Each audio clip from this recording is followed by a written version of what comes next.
Hey everyone, welcome back to this week's Simple Healthy Solution. I'm Sara. So last week, one of my patients was very gracious to drop off a whole bunch of vegetables from their garden. What I decided to do with all those beautiful cucumbers was to make pickles. This time of year, I love making homemade pickles with all of these garden-grown cucumbers. My addition that I love is to buy some dill, unless I'm growing it myself. And he also had dropped off some garlic, so I'm using the fresh garlic too. This batch, I'm going to throw in these beautiful little red peppers. For me, they probably tear up my gut, but my cousin loves spicy stuff, so I'm gifting these to him. So I'm going to be throwing those in for some pretty color and some heat. All I'm doing today is just slicing up my cucumbers. You know, you could slice them or spear them, totally up to you. And I'm going to fill them into my jar here. And I like alternating. You'll see some other recipes online and you could do it however way you like, but I like alternating between the cucumber and the dill and the garlic so that it kind of gets distributed throughout the flavor. And then what I'm gonna do is use equal parts water to vinegar.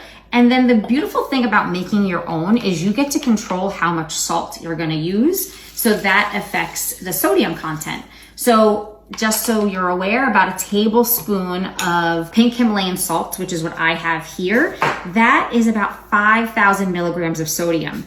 So if you are hypertensive or suffer from any diseases where you need to control your salt intake, please be mindful of how much sodium you are putting into your pickles. Vinegar, nice thing about it is that there is no sodium. So you can use as much of that as you want if you like your pickles to be a little more tangy. So I'm just gonna alternate and keep repeating to fill my jar here with my solution of salt water and vinegar, along with my dill and garlic. And then I'm gonna also just kind of slice my little pepper here just a little bit to release some of its natural juices and oils so that that heat can get in there. You can pickle any vegetable that you may have. There are some other instructions, like if you're doing green beans, you might wanna blanch them first. But you can pickle almost anything. So take a look. I mean, like I said, there's plenty of recipes online. You can use different herbs and spices to make them taste the way you want them to taste. Some people use turmeric. Some people put other types of heat in them with crushed red pepper.